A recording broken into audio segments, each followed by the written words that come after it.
नमस्कार, पल्लवीज मराठी किचनमध्ये तुमचं खूप खूप स्वागत आहे. दिवाळी फराळाची सिरीज आपण पाहत आहे. तर आज आपण पाहूयात मस्त कुरकुरीत अगदी एकसारखी चटपटीत अशी बाकरवडी कशी बनवायची. अतिशय सोप्या पद्धतीने सगळ्या साहित्याचं वजनी आणि वाटी प्रमाण घेऊन ही रेसिपी आपण पाहणार आहे. सगळी बाकरवडी अगदी एकसारखी येण्यासाठी तेलामध्ये सारण न बाहेर येण्यासाठी काय करायचं या सगळ्या टिप्स या व्हिडिओमध्ये शेअर केलेल्या आहेत. तर त्यासाठी व्हिडिओ शेवटपर्यंत नक्की पहा. तर सगळ्यात अगोदर बाकरवडीच्या आवरणासाठी लागणारं साहित्याचं प्रमाण पाहूयात. तर इथे मी 250 ग्रॅम मैदा घेतलेला आहे. त्यानंतर 25 ग्रॅम बेसन घेतलेलं आहे. 40 ग्रॅमच्या आसपास तेल घ्यायचं आहे. हे तेल गरम करून घ्यायचं की थंड वापरायचं हे पुढे सांगेनच. आता याचं वाटीचं प्रमाण पाहूयात. तर इथे मी 1.5 वाटी मैदा घेतलेला आहे. सगळं साहित्य एकाच वाटीच्या मापाने मोजून घ्यायचं. त्यानंतर पाव वाटी बेसन घ्यायचं आहे. बेसन शक्यतो बारीक दळलेलं असावं. त्यानंतर 4 चमचे तेल लागणार आहे. तर पाव वाटीला थोडंसं कमी आपल्याला तेल लागणार आहे. त्यानंतर अर्धा चमचा ओवा आणि चवीनुसार मीठ घ्यायचं. घरातल्या कोणत्याही एका वाटीने हे सगळं साहित्य मोजून घेऊ शकता. आता बाकरवडी मस्त चटपटीत होण्यासाठी त्याचा मसाला परफेक्ट असणं खूप गरजेचं आहे. तर त्यासाठी मसाल्याचं अगदी परफेक्ट वजनी प्रमाण पाहूया. तर इथे मी 25 ग्रॅम जिरे घेतलेले आहेत किंवा 2 चमचे जिरे घ्यायचे आहेत. तर आपल्या घरी जो पोह्याचा चमचा असतो त्याने मोजून घेतले तरी सुद्धा चालेल. त्यानंतर 9 ते 10 ग्रॅम धने घेतलेले आहेत. 15 ग्रॅम आपल्याला बडीशेप लागणार आहे. सगळ्या साहित्याचं चमच्याचं प्रमाण सुद्धा पुढे सांगितलेलंच आहे. 20 ग्रॅम आपल्याला तीळ लागणार आहेत.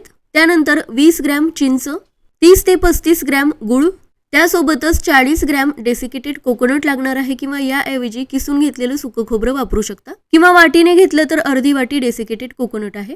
त्यासोबतच 35 ग्रॅम आपल्याला साखर लागणार आहे. 15 ग्रॅम काश्मीरी लाल तिखट, 10 ते 15 ग्रॅम आमचूर पावडर किंवा चाट मसाला आणि 20 ग्रॅम आपल्याला गरम मसाला लागणार आहे. दिवाळी फराळाची जर ऑर्डर घेत असाल तर हे मसाल्यांचं सुद्धा वजनी प्रमाण उपयोगाचं ठरेल. आता सगळ्यात अगोदर आपल्याला आंबट गोड चटणी बनवून घ्यायची आहे. तर त्यासाठी कढईमध्ये चिंच आणि गुळ घेतली, त्यामध्ये थोडंसं पाणी ऍड करायचं. आता 7 ते 8 मिनिटे लो टू मीडियम फ्लेमवरती आपल्याला हे शिजवून घ्यायचंय. तर हे पहा 7 ते 8 मिनिटात अशा प्रकारे याचा एक सिरप बनून तयार होतो. बाकरवडीसाठी ही आंबट गोड चटणी खूप महत्वाची आहे, त्यामुळे बाकरवडी आपली खूप चटपटीत बनते. आता हे थंड झाल्यानंतर व्यवस्थित याला गाळून घेतलं म्हणजे उरलेली चिंच आणि गुळामध्ये काही बारीक खडे असतील तर ते सुद्धा निघून जातात. तर इथे आपली आंबट गोड चटणी बनवून तयार आहे. तर अशा पद्धतीने बाकरवडीसाठी लागणाऱ्या मसाल्याचं सगळं साहित्य इथे तयार आहे. या सगळ्या साहित्याचं वजनी, वाटी आणि चमच्याचं प्रमाण डिस्क्रिप्शन बॉक्समध्ये दिलेलं आहे. तर आता याचं चमच्याचं प्रमाण पाहूया. तर 2 चमचे गरम मसाला, 1.5 चमचा आमचूर पावडर घेतलेली आहे. त्यानंतर 2 चमचे काश्मीरी लाल तिखट, यामुळे बाकरवडीच्या मसाल्याला रंग खूप छान येतो. त्यानंतर 2 चमचे धने, 2 चमचे जिरे, 3 चमचे तीळ घेतलेले आहेत, 3 चमचे बडीशेप घेतलेली आहे, अर्धा चमचा हळद आणि अर्धा चमचा हिंग लागणार आहे. त्यानंतर चवीपुरतं मीठ घेतलेलं आहे. अर्धी वाटी डेसिकेटेड कोकोनट, 3 ते 4 चमचे साखर घेतलेली आहे, 2 चमचे चिंच आणि 2 चमचे गुळाचा आपण सिरप करून घेतलेला आहे. आता सगळं साहित्य तयार आहे. बाकरवडी करायला सुरुवात करूयात. तर त्यासाठी परातीमध्ये मैदा काढून घेतला. त्यानंतर यामध्ये बेसन घेतलं. यामध्ये थोडंसं बेसन वापरल्यामुळे बाकरवडीला चव खूप छान येते आणि दुसरा एक खूप महत्त्वाचा फायदा होतो तो मी पुढे सांगेनच. त्यानंतर चवीपुरतं मीठ आणि हातावर चोळून घेतलेला ओवा ऍड केला. आता हे सगळं चांगलं मिक्स करून घेतलं. बाकरवडीसाठी आपल्याला कडकडीत किंवा गरम केलेल्या तेलाचा वापर करायचा नाही. रूम टेम्परेचरचंच तेल आपल्याला यामध्ये ऍड करायचंय. तर थोडं थोडं तेल ऍड करत हे सगळं मिक्स करून घ्यायचं. कडकडीत केलेलं तेल जर वापरलं तर बाकरवडीच्या आवरणावरती छोटे छोटे फोड येतात. प्रत्येक लेअरवरती बबल्स आल्यामुळे यातलं सारण सुद्धा तेलामध्ये निघू शकतं आणि फोड आलेली बाकरवडी दिसायला सुद्धा चांगली दिसत नाही. पण बाकरवडी कुरकुरीत बनवण्यासाठी आपल्याला यामध्ये रूम टेम्परेचरच्या तेलाचा वापर नक्कीच करायचा आहे. तर हे पहा सगळं तेल ऍड करून घेतल्यानंतर अशा पद्धतीने तळ हातावरती पीठ घेऊन व्यवस्थित चोळून घ्यायचं. ही प्रोसेस खूप महत्वाची आहे, त्यामुळे बाकरवडी आपली खूप कुरकुरीत बनणार आहे. तर हे पहा अशा पद्धतीने पीठ हातामध्ये घेतल्यानंतर एक लाडू वळायला हवा. आता यामध्ये थोडं थोडं पाणी ऍड करत अगदी घट्टसर सुरुवातीला भिजवून घ्यायचं. तर पाणी एकदम थोडं थोडं ऍड करतच हे मळून घ्यायचं. एकदम जास्त पाणी वापरायचं नाही. तर सुरुवातीला अशा पद्धतीने अगदी घट्टसर हे पीठ भिजवून घेतलं.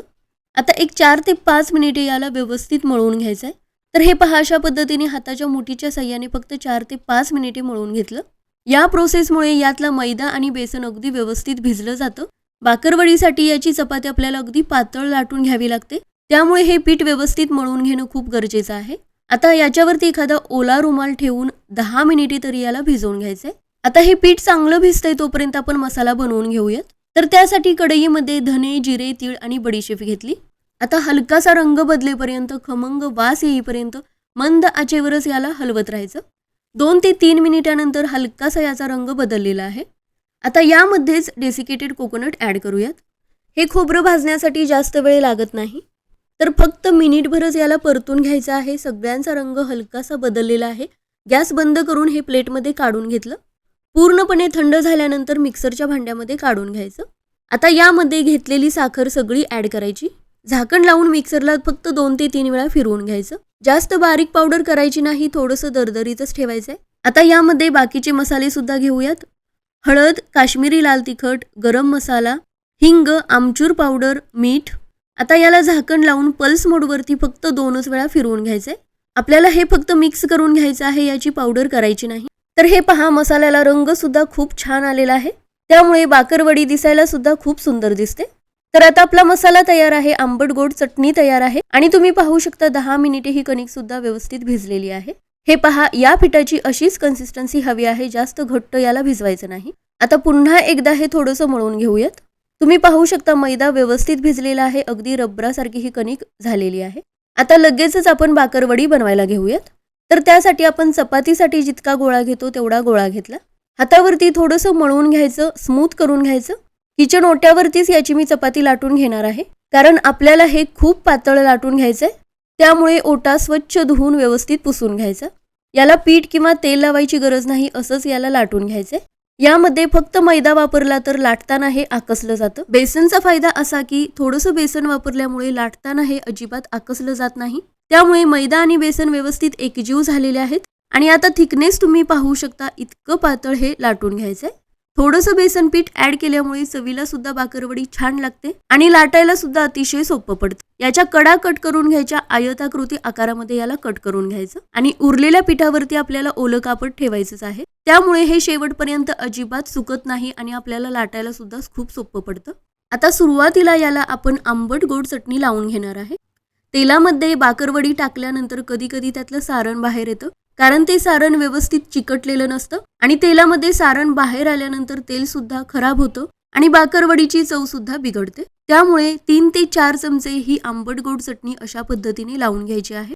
तर तुम्ही पाहू शकता, याच्या कडेला मी थोडीशी जागा सोडलेली आहे. करून घेतलेला मसाला या चटणीवरती आता लावून घ्यायचा. तर जवळजवळ 3 ते 4 चमचे हा मसाला लावून घेतलेला आहे. आता हा मसाला या चपातीला व्यवस्थित चिकटण्यासाठी अशा पद्धतीने अगदी हलक्या हाताने याच्यावरती लाटणं फिरवून घ्यायचंय. लक्षात ठेवा, लाटण्यावरती अजिबात जास्त दाब द्यायचा नाही.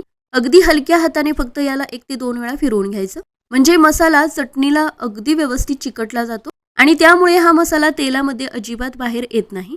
तर हे लाटल्यानंतरच आपल्याला समस्त मसाला अगदी परफेक्ट चिकटला गेलेला आहे. आता या पद्धतीने हलकंसं प्रेस करत याचा रोल बनवून घ्यायचंय.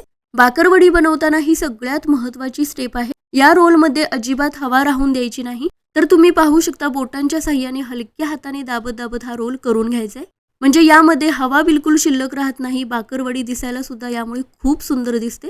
याचं जे टोक आहे त्याला मसाला लावून घेतलेला नव्हता, थोडंसं पाणी लावून अशा पद्धतीने व्यवस्थित चिकटवून घ्यायचं. आता याला चिकटवण्याची सुद्धा पद्धत तुम्ही पहा. हे पहा, बोटाला अगदी थोडंसं पाणी लावून याला चिकटवून घ्यायचंय. यामुळे तळताना याच्या लेयर्स अजिबात वेगळ्या होत नाहीत आणि बाकरवडीला मस्त गोल असा आकार येतो. आता याच्या टोकाला आपण पाणी लावून चिकटवून घेतलेलं आहे, त्यामुळे थोडंसं ओट्यावरती पीठ घ्यायचं आणि 1 ते 2 वेळा हा रोल या पिठावरती अगदी हलक्या हाताने फिरवून घ्यायचा. हे पातळ लाटून घेतल्यामुळे याच्या ज्या लेयर्स पडतात त्या अतिशय नाजूक दिसतात आणि महत्त्वाचं म्हणजे आतपर्यंत व्यवस्थित तळल्या जातात, अजिबात कच्च्या राहत नाहीत. बाकरवडीचा रोल बनवून तयार आहे. आता याची काप करून घेऊयात. तर शक्यतो याचे अगदी कमी जाडीचे काप करून घ्यायचे. याचा सगळ्यात महत्त्वाचा फायदा म्हणजे आतपर्यंत बाकरवडी व्यवस्थित तळली जाते, अजिबात कच्ची राहत नाही. आणि हे पहा, किती मस्त याचे काप बनवून तयार झालेले आहेत. मसाला आणि हे पीठ याचं लेयर्स तुम्ही पाहू शकता, अगदी परफेक्ट चिकटलेले आहेत. हवा यामध्ये अजिबात शिल्लक नाही, व्यवस्थित पॅक झालेला आहे. बाकरवडी जर अशी व्यवस्थित पॅक असेल तर तेलामध्ये मसाला अजिबात बाहेर येणार नाही आणि प्रत्येक लेयर व्यवस्थित तळली सुद्धा जाते, एकसारखा रंग येतो. आता पुढची महत्त्वाची गोष्ट म्हणजे काप करून घेतल्यानंतर या पद्धतीने याला फिरवत राहायचं आहे, म्हणजे याला मस्त गोल आकार येतो. तर प्रत्येक बाकरवडी हलक्या हाताने थोडीशी फिरवून याला गोल आकार द्यायचा. तर याच पद्धतीने उरलेल्या सगळ्या पिठाचे रोल बनवून अशा पद्धतीने याचे काप करून घ्यायचे. तुम्ही पाहू शकता हे काप किती सुंदर दिसत आहेत. तर अशा पद्धतीने सगळी बाकरवडी बनवून घेतलेली आहे. तुम्ही पाहू शकता 1.5 वाटी मैदा किंवा 250 ग्रॅम मैद्याच्या किती बाकरवड्या बनवून तयार झालेल्या आहेत. शेवटी तुम्हाला मी याचं किलोमध्ये प्रमाण दाखवेनच. तर हे पहा, सगळी बाकरवडी अगदी एकसारखी दिसत आहे. आता यामध्ये सगळ्यात महत्त्वाची गोष्ट म्हणजे बाकरवडी मस्त चटपटीत होण्यासाठी ही अगदी योग्य प्रमाणात तिखट, गोड आणि आंबट असायला हवी. तर आपण जे मसाले वापरलेले आहेत त्यामध्ये अगदी ही परफेक्ट चवीची बनते. बाकरवडी तळायच्या अगोदर तेल व्यवस्थित आपल्याला गरम करून घ्यायचे. लाकडी स्पॅच्युला अशा पद्धतीने तेलामध्ये ठेवल्यानंतर तेल फसफसायला हवं, म्हणजे तेलाचं टेम्परेचर अगदी परफेक्ट आहे. आता पुढची महत्त्वाची गोष्ट म्हणजे एक एक बाकरवडी तेलामध्ये न टाकता झाऱ्यावरती एकाच वेळी थोड्याशा बाकरवड्या घेऊन एकदमच तेलामध्ये सोडायच्या. लक्षात ठेवा, तेल चांगलं कडकडीत गरम आहे. त्यानंतर मात्र गॅसची फ्लेम थोडीशी कमी करायची. मंद आचेवर किंवा हाय फ्लेमवरती बाकरवडी तळायची नाही. मंद आचेवर जर बाकरवडी तळली गेली तर मऊ पडू शकते किंवा तेल जास्त पिऊ शकते, आणि हाय फ्लेमवरती जर तळली गेली तर आतल्या याच्या लेयर्स कच्च्या राहू शकतात. त्यामुळे मीडियम फ्लेमवरतीच आपल्याला हे परतत राहायचे. तुम्ही पाहू शकता, तेलामध्ये टाकल्यानंतर यातला मसाला अजिबात बाहेर येत नाही. आता याचा रंग सुद्धा बदलायला सुरुवात झालेली आहे. तेलातले बुडबुडे कमी आल्यानंतरच बाकरवडी काढून घ्यायची, म्हणजे ती आतपर्यंत अगदी व्यवस्थित तळली गेलेली असते. तर हे पहा, सुरुवातीला या रंगावरती बाकरवडी आल्यानंतर काढून घ्यायची. ही बाकरवडी मस्त कुरकुरीत होण्यासाठी खूप महत्त्वाची टीप पुढे मी सांगणारच आहे. तर सुरुवातीला या रंगावरती बाकरवडी काढून घेतली. तर अशा पद्धतीने सगळी बाकरवडी तळून घ्यायची. सुरुवातीला अगदी 100% याला तळून घ्यायचं नाही. तर हे पहा, असा रंग आल्यानंतर हे आपल्याला काढून घ्यायचंय. यामध्ये काश्मीरी लाल तिखट असल्यामुळे तेलाचा रंग थोडासा बदलू शकतो. तर ही बाकरवडी एका प्लेटमध्ये काढून घेतलेली आहे.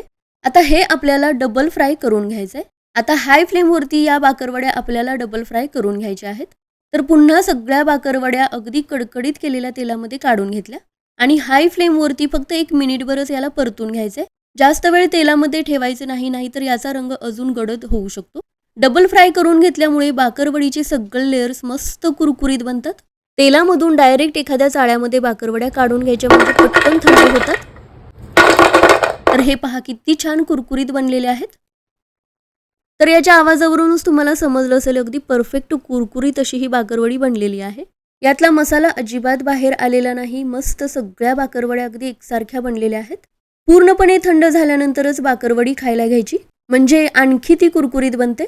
मार्केटमध्ये जी बाकरवडी मिळते त्यापेक्षा सुद्धा चवीला ही बाकरवडी खूप छान लागते.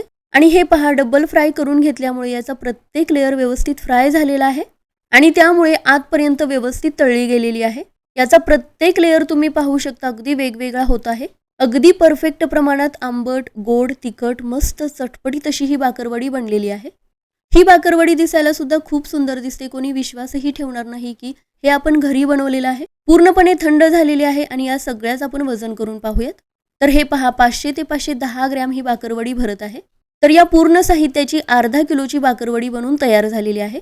फराळाची जर ऑर्डर घेत असाल तर या टिप्स तुम्हाला खूप उपयोगाच्या ठरतील. एखाद्या हवाबंद डब्यामध्ये याला आपण स्टोअर करून ठेवू शकतो. गरम तेलाचं मोहन आपण वापरलेलं नाही, त्यामुळे याच्या आवरणावरती अजिबात फोड आलेले नाहीत. तर या पद्धतीने बाकरवडी नक्की बनवून पहा. रेसिपी आवडली असेल तर लाईक करा, शेअर करा, चॅनेलला सबस्क्राईब करा.